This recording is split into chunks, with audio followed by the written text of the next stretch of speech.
Acara fasilitasi penanganan pelanggaran netralitas ASN pada tanggal 28 Februari 2023. Sebelum acara dimulai, kita bincang-bincang dulu dengan Kepala Kesbangpol Provinsi DKI Jakarta, Bapak Taufan Bakri, beserta seluruh stakeholder di lingkungan pemerintah daerah Provinsi DKI Jakarta.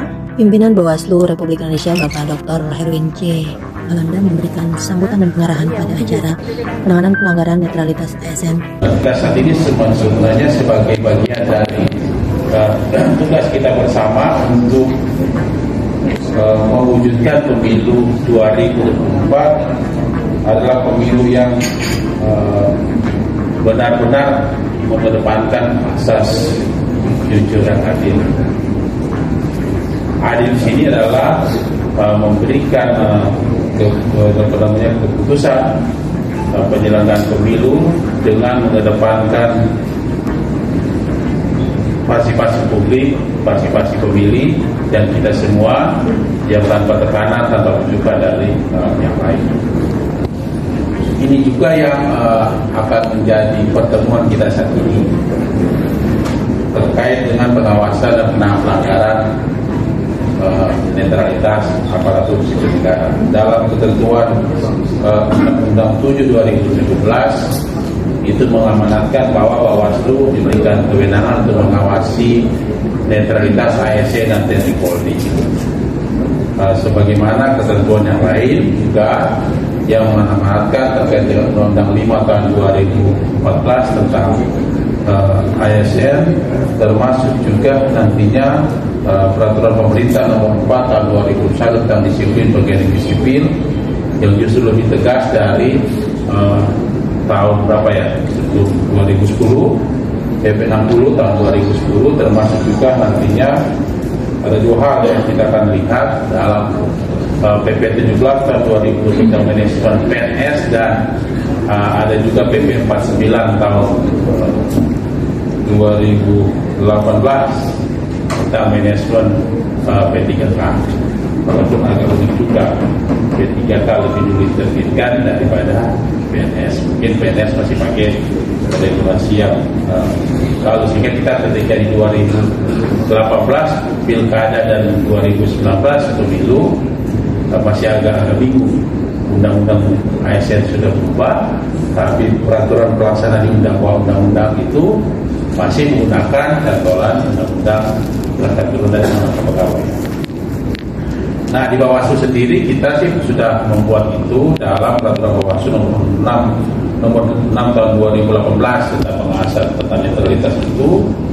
Sambil sih kita berharap ASN itu netral. Kenapa ASN itu kita bikin netral? ASN itu kan sebenarnya kalau dalam sosiologis struktur masyarakat ini orang berpengaruh.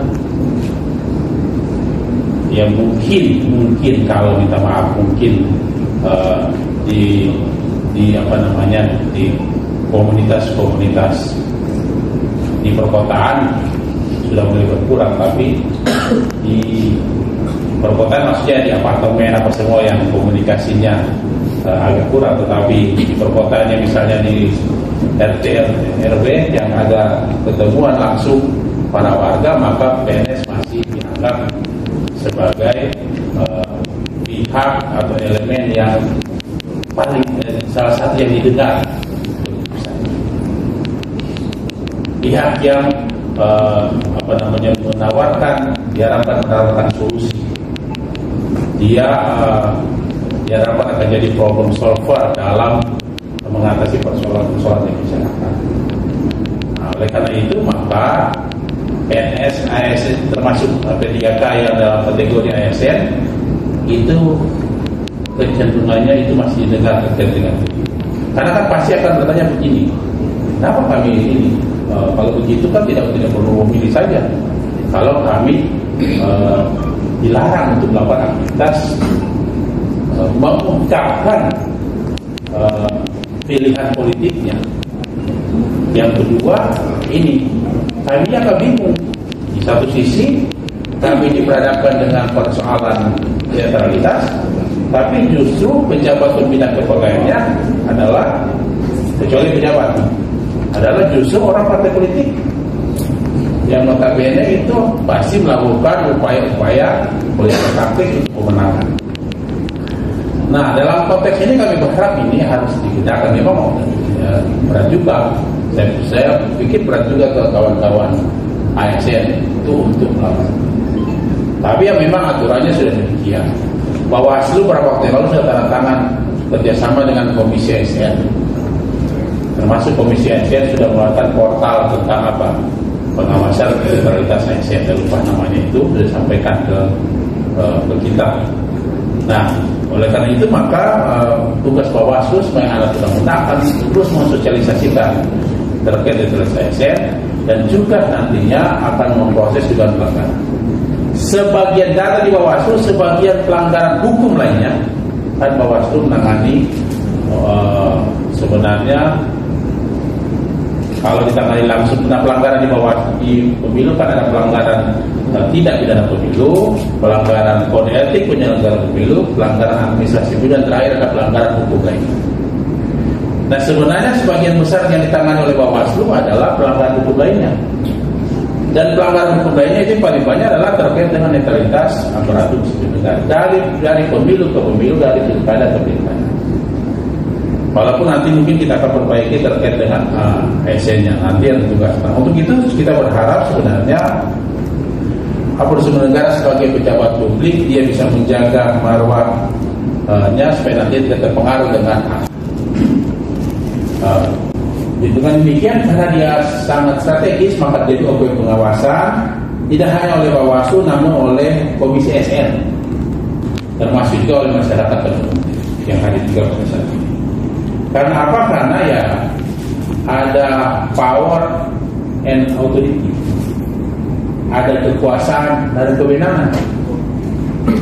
Kekuasaan itu termasuk kewenangan itu bisa